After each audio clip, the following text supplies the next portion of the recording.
Hey guys, today I'm going to be painting the Fire Dragon from Rising Sun.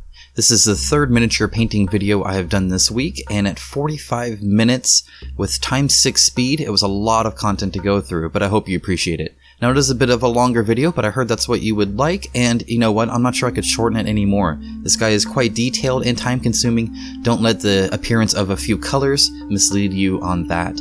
Anyway guys, if you do appreciate this, please thumbs up the video. Leave a comment of support down below, or perhaps check out my Patreon, where I will be doing a giveaway if I just get a few more people to go over there. So anyway guys, thanks so much, and I hope you enjoy this. Alright, starting out as normal, we have quite a few gaps here. It's not really as normal, I'm just picking a lot of the really, highly designed sculpts of the monsters, and a lot of them have these gaps you have to fill. So this is liquid green stuff from Citadel, and you just kind of mash it in there. I really struggle doing this. I don't know what it is about it, but it just doesn't want to get off of my tool and onto the miniature. It wants to stick on the tool. Perhaps because I'm using a metal one. I need to find where my I have a plastic actual scraping tool from Citadel, and no idea where it went. So I have this from my wife, and it works just fine. It just I kind of have to really mash it in there, but I mean that's kind of what you have to do anyway. So after you mash it all in there, you'll be kind of trimming the excess. You'll let it dry a little bit, and then you'll just kind of scrape it off. And then I even use my finger and just run over it to really kind of smooth it out. And then you do this before priming, so you prime over it and then paint it, and you can't even tell it's there if you did a good job.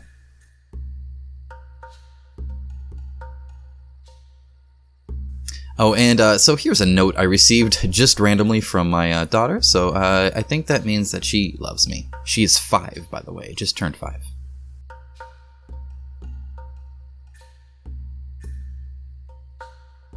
So here you can see I'm kind of just really scraping the excess off, and eventually I'm just going to put it on a napkin because it wants to stick to everything. And yeah, just kind of getting all that excess off as much as possible, especially on the ridges, so it looks nice and clean and smooth, and the only way you can tell it's there is because it's green.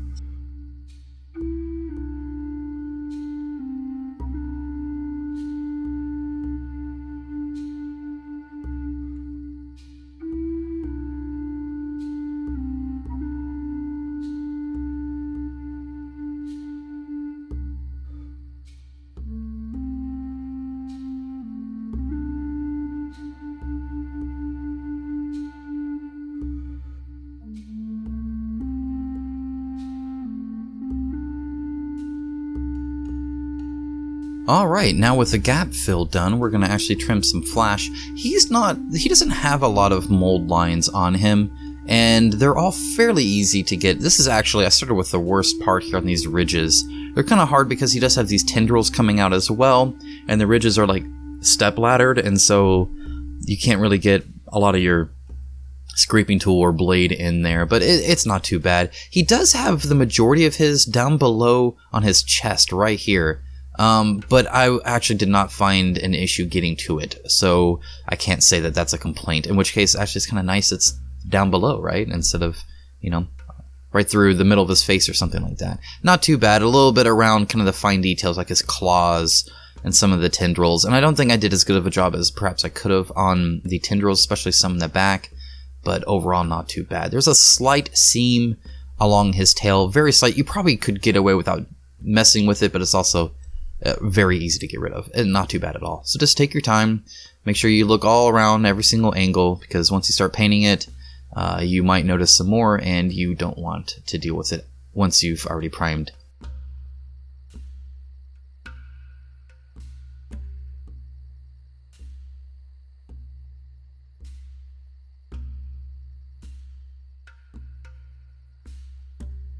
Real quick, I found that there was another bit of exposed where they put this actual miniature into the base where that rock is. So I'm just going to cover that up in green stuff as well. I don't know if yours will have that or not. And I am priming in gray, so it is primed. It's just kind of hard to tell.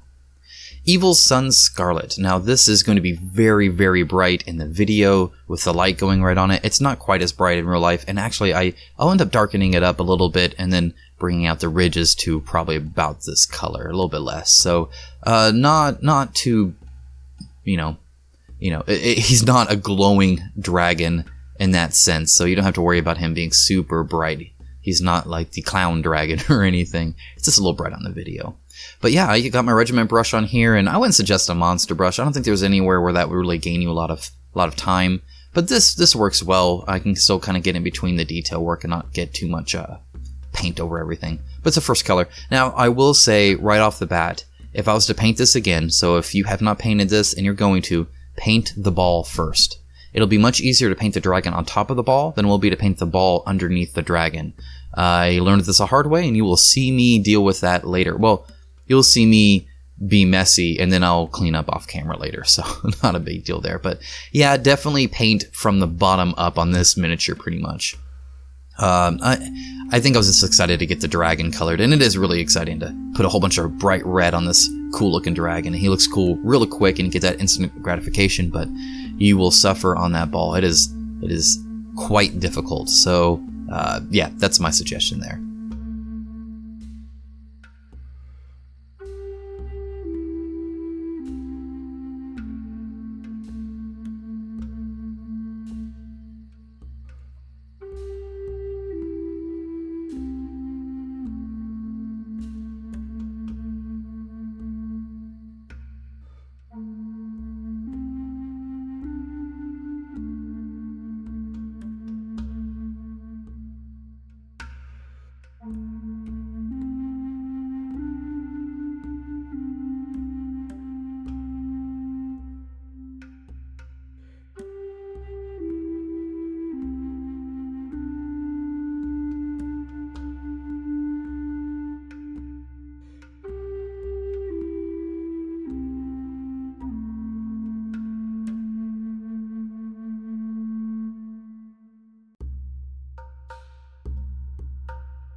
Okay, so for the teeth, I'm going to do the same color, the Evil Sunz Scarlet. I have a little bit of a smaller brush, but every single tooth is actually really well detailed in that it's very distinct and easy to see where it stops and where it starts. So, just get your brush and paint them. Again, this is the first color, so it's not too bad either way, but honestly, you can paint this and not be too messy, which is pretty nice.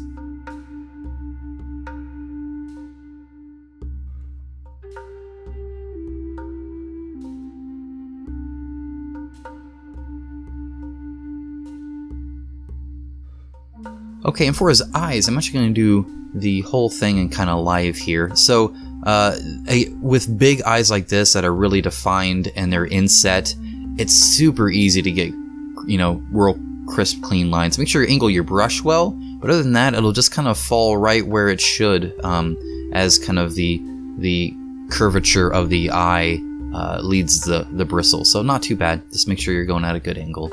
And yeah, this is, literally how long it took me.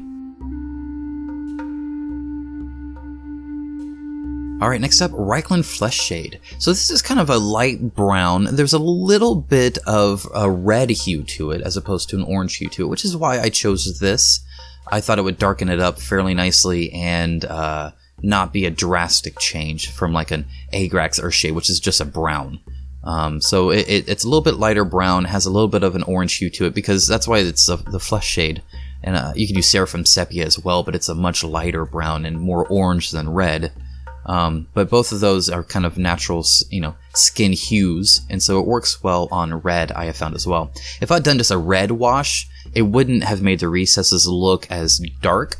It would have probably had the same kind of effect as Casadori Yellow had on my Daikaiju, where it makes it almost seem glowing, right? Because now you have this kind of glistening red on top that kind of pools in the recesses, and that's not what I'm going for here at all. But yeah, otherwise pretty easy. You just kind of cover him real quick with it. As you can see, I'm not, he's big, and so it takes some time, but I'm not being too careful here.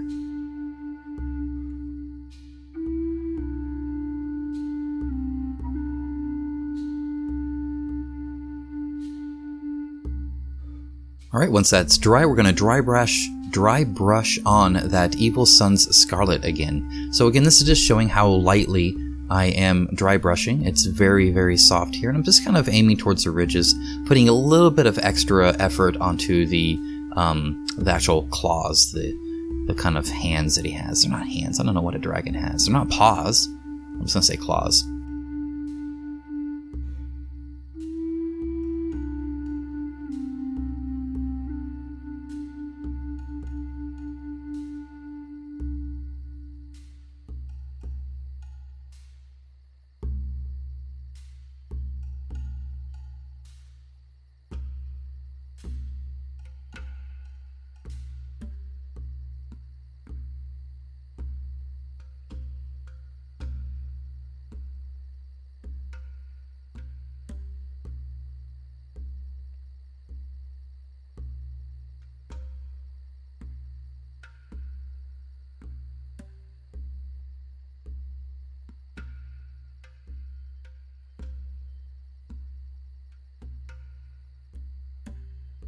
Okay, next I'm going to add just a tiny bit of white to this Evil Sunz Scarlet, and that'll be my highlight.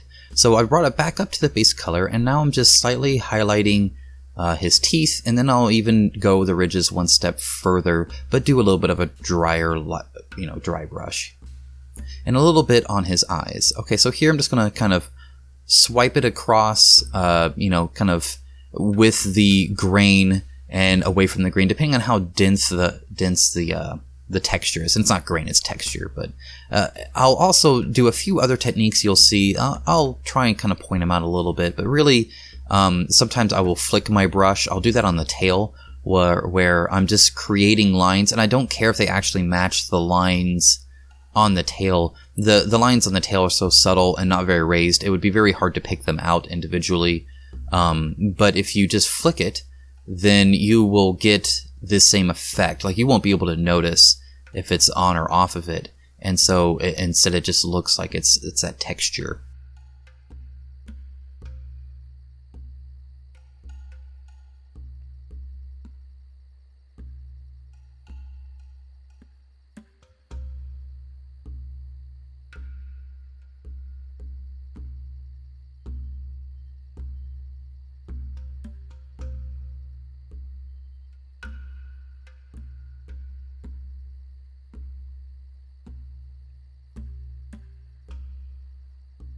Alright, so as you can see here, this is where I'm doing that kind of swiping, and it really adds a lot to it. I've done this a couple other times, and I really like how that looks.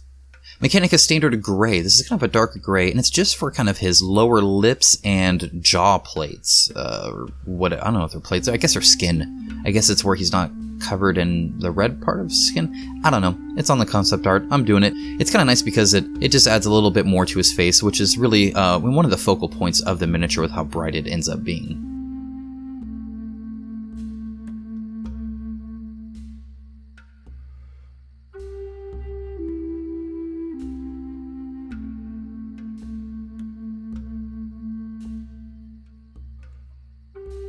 And Administratum Grey is next, and this is just for his kind of face tendrils, the really long ones here, not the shorter ones on either side of his kind of chin. So, but all the other tendrils are going to be this Administratum Grey, and I'll also do some detail work on his bottom jaw. So, you can go ahead and do that. And again, don't forget the part in between, right in the middle of his chin. That should also have the highlight as well, on top of the Mechanicus Standard Grey that I did not add right away, but that you should.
And here I am getting that Mechanicus Standard Grey that I forgot. So again, be sure to do this at the same time. I noticed pretty quick, but whatever.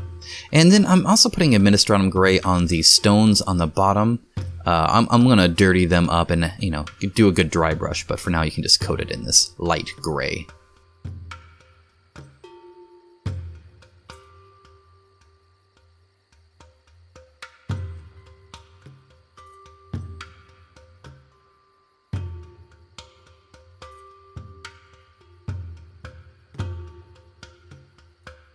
Alright, onto the brass. Now this is going to be a very bright head, or at least the top of the head, and then some of the larger kind of fins on his head. And so this is just to, I guess a base coat here. Again, I'm going to do a wash, and I would have changed the wash I use. I'll mention that when I do that. But otherwise, again, big brush, not too hard. Everything's really big and detailed. That's just me dropping the miniature. I do that all the time. I'm not going to edit it out. I'm not going to lie. It happens.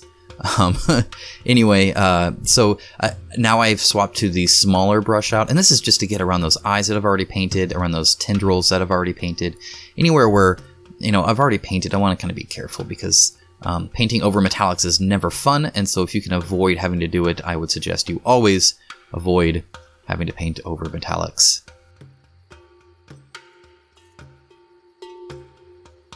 Now, while I'm doing this, I actually do forget those kind of long, you can't really see it right now because I have the miniature painted away, but on the front on his chin, going up his jawline, are these two long kind of armor plates. That should also be brass. Again, I do paint it later, and I'll point it out later, but refer to the concept art and go ahead and do it correctly the first time instead of me where I do it correctly, the second or third time. Either way, there's a little bit kind of where his...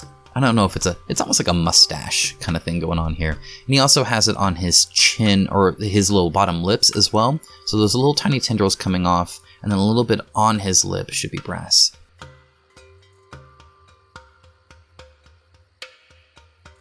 Alright, moving on to Seraphim Sepia. So this is the wash I chose because I was worried I'd darken it too much, and now I wish I had darkened it a bit more.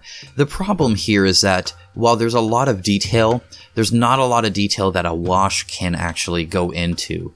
If you were a professional metallic highlighter, which I am not, you could probably do it a bit better, but I would have probably done the Reikland Fleshshade. It's a little bit darker, and hopefully that would pool enough to really kind of define his head a bit more. I'm so happy with him, especially how he turned out, but if I would do him again, I would try a darker wash. And I'm adding a tiny bit onto the very base of those tendrils just to kind of make them seem like they're coming out, and there's a little differentiation of color there. And then I'm highlighting as well, so this is just me putting a little bit of regular brass on it. It's very, very subtle, but it does bring a bit of the sheen back because that wash will technically cover that a little bit more, so this gives it a little bit more sparkle, I guess. Moving on to Cavalry Brown. So I've been saying that wrong and spelling it wrong, but I was corrected. I stand corrected. It is Cavalry Brown. Anyway, this looks too bright when you first put it on. It's kind of this reddish brown, which I chose it because it's a darker brown, but it's still very red, so I thought it kind of tied well with this miniature. I didn't want anything too stark. Otherwise, I would have painted him just like I did the scales of the Daikaiju.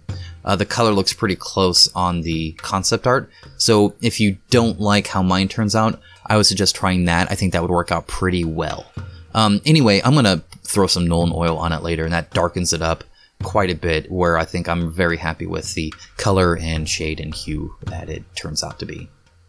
But anyway, he has these kind of weird armor bone plates coming out of his face chest thing, and then those also run all down his back, and then in between like his back legs there's these plates just like on his head that kind of fan out. They're kind of hard to see. I'll slow it down there and kind of point it out to you. But yeah, getting these kind of plates, a little time consuming but not too hard. What I like to do is just focus on one side, and I'll just do everything on that side. So that's kind of what I'm doing now, where I just kind of almost run my brush across it, side and then the other side, and then the tops and both ends as kind of touch up. So not too bad here. Additionally, notice I'm not painting the bottom part. That's a different color. I don't know which way is better. You can try it one way or the other. I was fine painting the lighter color on the bottom. The ridges are pretty easy to stop the brush from really going up there unless you're pretty crazy. But you could probably paint the bottom part first and then the plates. I don't think it'd matter too much.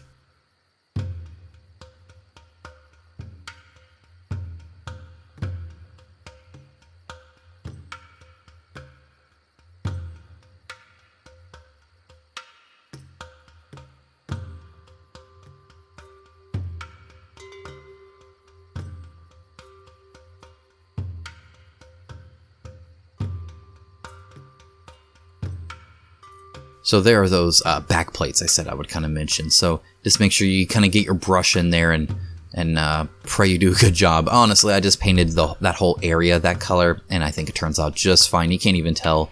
In fact, that might be how it needs to be. It's really hard to see in there with those fins coming at an angle and then those kind of tendrils in the back shooting straight up. But again, not too hard to get to, just unsure about where the paint should go.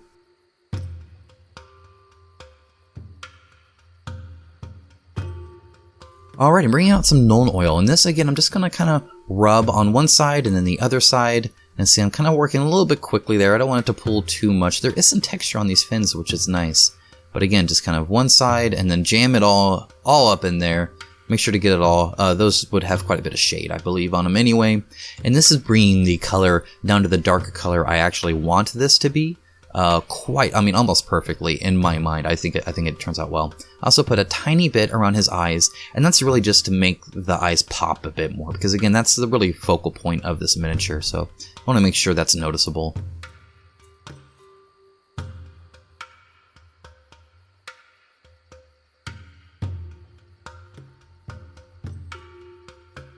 Additionally, bringing that Nuln oil down into all of the rocks and rubble that are down on his base, so just kind of covering that real quick. It doesn't take a lot of time, just make sure you have enough Nuln oil.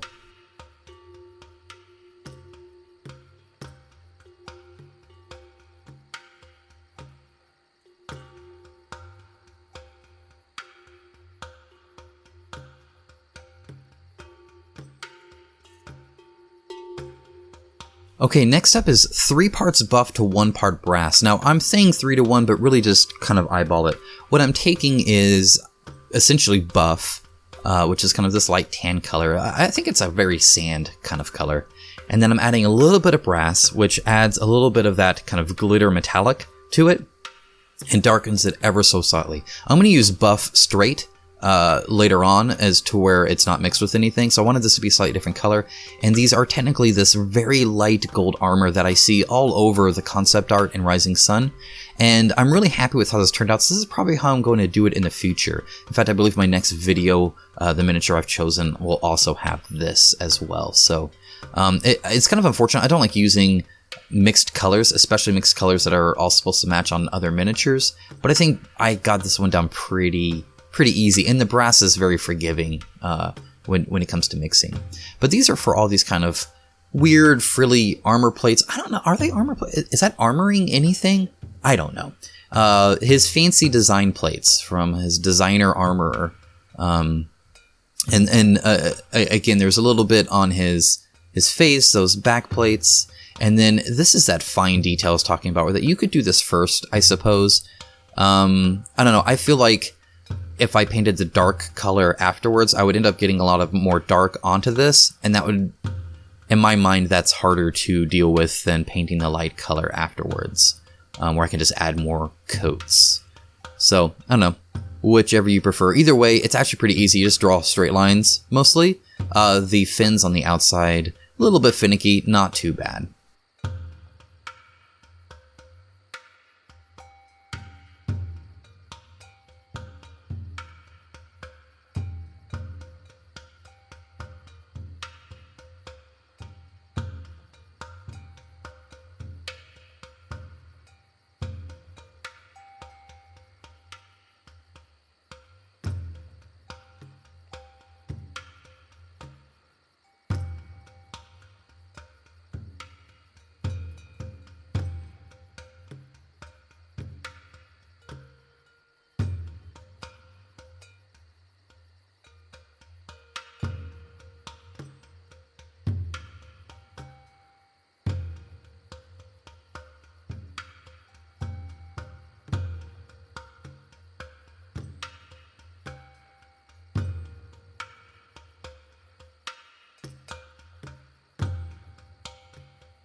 Alright, he also has these kind of like armor ringlets around all of his claws, so I'm doing it in that same color and just kind of jamming my brush in there. The detail is a little bit lackluster on the miniature here, so there's not always a clear line between his finger or claw and the armor, but you could create a straight line pretty easy with a brush, so that's kind of what I do here. And getting into that fourth claw there on his front paw that's curved in. A little difficult, but you also can't really see it, so in fact I don't know if I painted it all or not, but as far as I can tell, you can't tell, so not too bad.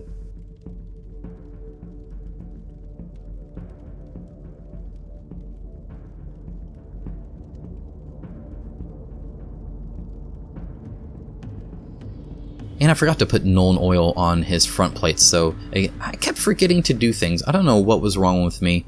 Perhaps at this point, we're 27 minutes in, and I'm still working on this miniature, not quite done yet. So much bigger tasks than I had anticipated, and perhaps I was a bit flustered, but make sure to cover those two so that they're the same color.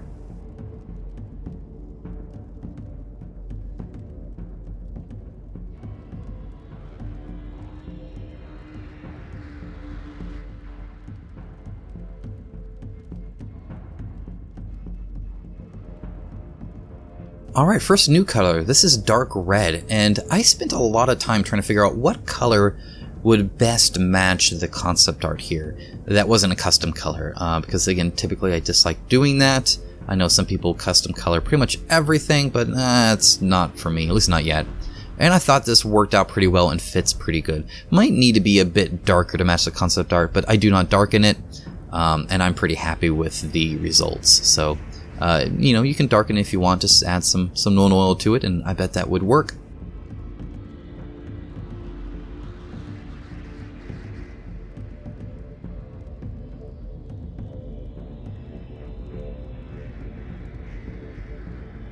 Alright, I'm also taking that dark red and making that the base of the tendrils.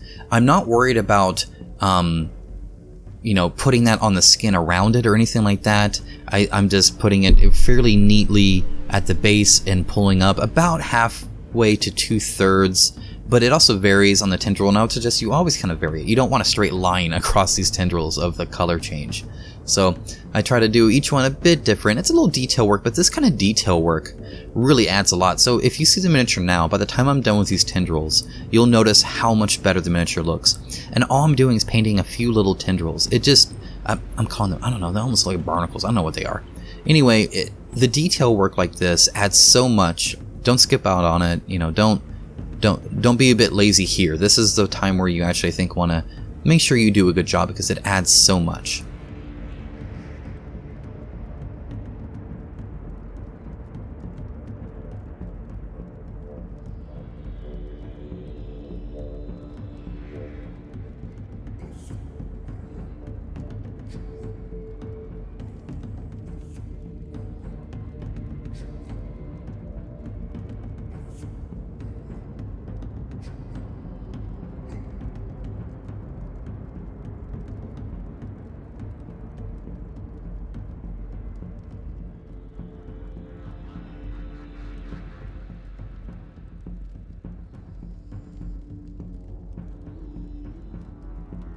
Alright, so here I'm finally noticing that I missed the brass color on those sides of his lips, so painting those in real quick.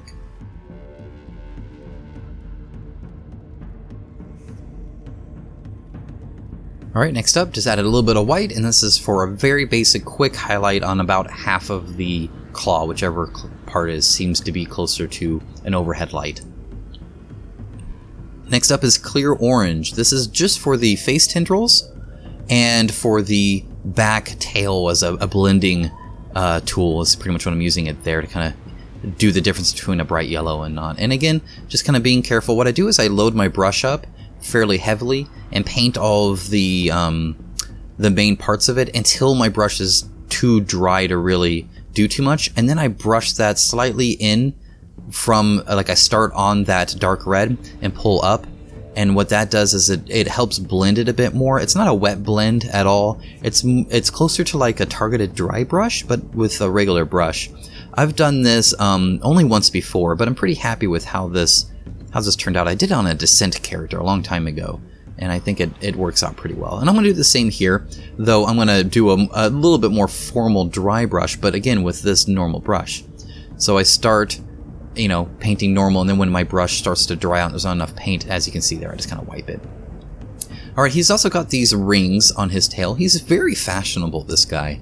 And so I'm painting those brass. As you can tell, I am getting the red. I'll just touch it up with some red. It's no big deal. At this point, we have about 3 different shades of red, so it's all kind of haphazardly slapped on, and I always like that because it seems more natural. This is an organic person, and it helps with touch-up too, because it doesn't really matter. I can do straight evil suns on it, and it does not stand out, and I like having that as opposed to trying to match the correct shade or anything like that.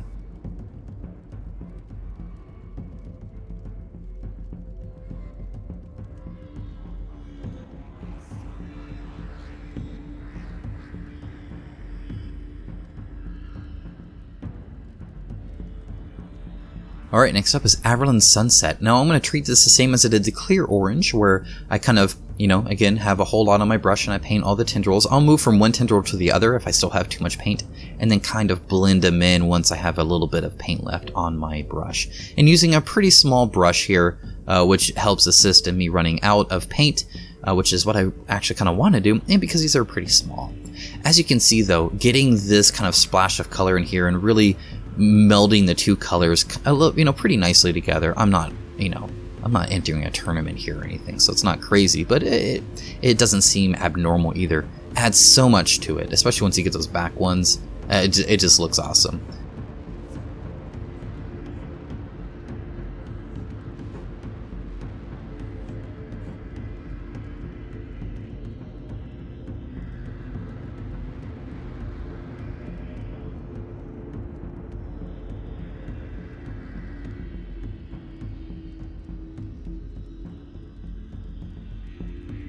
Alright, and bringing it onto the tail. Again, now I've swapped to my larger brush, and again, keeping a lot of it here. Now, again, I kind of always complain about painting round things, and this is one of them too, where the more you turn it, you just keep seeing gray, where it's like, oh, I missed the inside of that loop-de-loop fold part, and it's just kind of frustrating.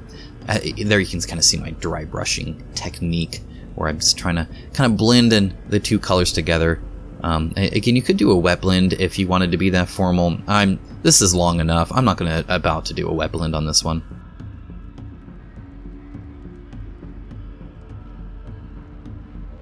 And for the ball, I'm taking 3 parts Averland Sunset and 1 part brass. Again, same kind of thing as before, except instead of buff, I'm using Averland Sunset. So I really want this as Averland Sunset, slightly darker and slightly shiny, and that's what the brass is doing for me here. And again, it changes it from the tail and the tendril, so it is a different color, but not too much. And I didn't want a metal ball either. I felt like that would take away from the miniature. If this giant, bright, shiny metal ball was below, that's what people would look at. And I mean, I want people to look at it, but the dragon's the focus here, right? So I wanted to kind of dilute it a little bit. And I think it turned out pretty well. Now, again, paint this first if you're sane. Don't do what I did. Seriously, it was not fun. This was the most frustrating part of this entire thing. Getting in there, oh yeah, that's fun. That's what I want to do, is have a bright yellow color with a big brush and jam it in between 2 legs underneath the belly. It was as difficult and frustrating as it sounds, and hopefully it sounds difficult and frustrating. Smaller brush to get around the little claws or anything like that. That's all fine. It's just, and again with the texture, it's hard to like get every side and not have any gray showing up, especially underneath him. But all in all, it turned out, I think, pretty okay. So yeah.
Alright, now I'm going to cover the whole thing in Cassandora Yellow. This is again to change the color even more, but also because I wanted it to have essentially the base color kind of still showing through a little bit, but then have kind of this glowy orange, a little bit effect, because I want it kind of shiny. I'm going to gloss coat it later anyway. But I really wanted the ridges to stand out, so when I dry brush the ridges here soon, I wanted it to be a slightly darker color underneath so it pops out more.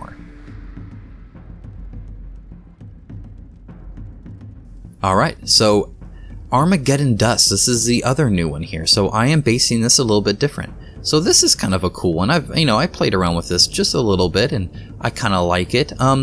I've seen other people do bases, and theirs seem to be a little bit different. Mine seems to be, I don't know if it's more watery or what, but they were able to get some really cool like swooshes and kind of ridges in there, and I wasn't able to ever quite do that. But I'm very happy with how it turned out, and I love this thing. So I'm not going to base all of my monsters and dragons and miniatures the same thing. I'm going to change it up a little bit every so often, but I really liked this. Again, I'm using a brush and a scraping tool here, and maybe that was my problem, I don't know. But it worked out quite well.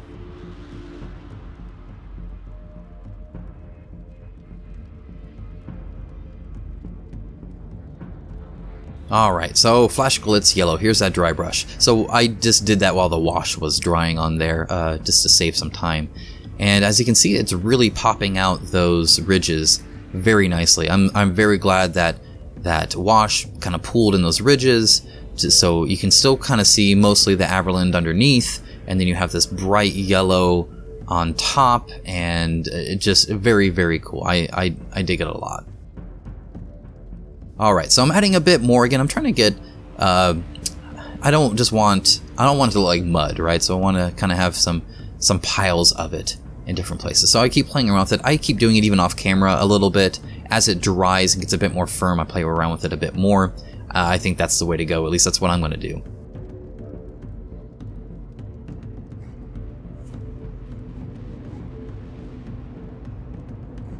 And Flat Earth. So I don't know exactly what this is on the back. To me it looked almost like a vine, but I didn't want green. I wanted this to pretty much all be earth tones, and green would have stood out, I think, a lot.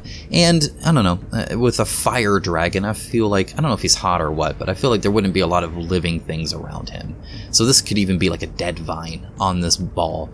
It almost to me seems like this is an ancient ball that's crashed into, or for some reason has destroyed the rocks underneath, and vines have started to grow on it, and now he's climbing on it. That's how I viewed it anyway. It's a little difficult to find where this starts and where it ends because it's on this textured ball already with swirls, but just play around with it and see what looks natural. And typically it's a little bit higher raised than the others, so you can kind of tell that way. Also, I think that this adds a lot to it. It really kind of adds a bit of flair to this otherwise. I mean, it's not a plain ball, but it is all kind of the same everywhere, and now it's not.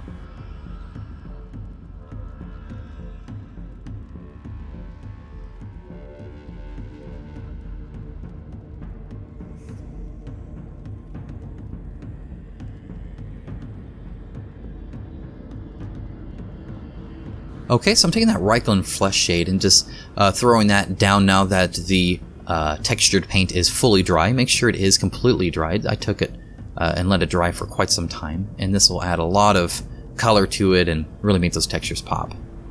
And then straight up buff. So this is the first time I'm actually just doing buff, so again I want it different. And this is a dry brush on the top, again just to make the texture show up even more, and I think it does a fantastic job of that. It looks great in my opinion.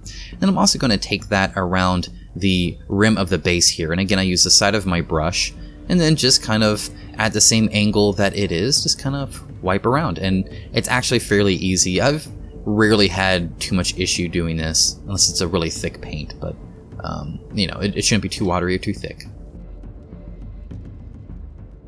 Alright, this is to show that I did do a matte varnish on my miniature. And now I'm brushing on some Tester's gloss coat. This is because the matte really does bring out the shine on all the metal. And while he's mostly, you know, this an organic dragon, there is this kind of armor plating on him that I want to kind of shine. And I'm putting a fairly heavy coat on the brass here, and I'll also put a lighter coat on this kind of more diluted armor, so I'll put that everywhere that you can see that, including the ridges on his back. And then I'll put another heavier coat on the ball itself, being careful around the vines as much as I can. It's okay if it spills over a little bit. This gloss coat, especially over a matte varnish, it more hints at a shine than gives it a bright shine.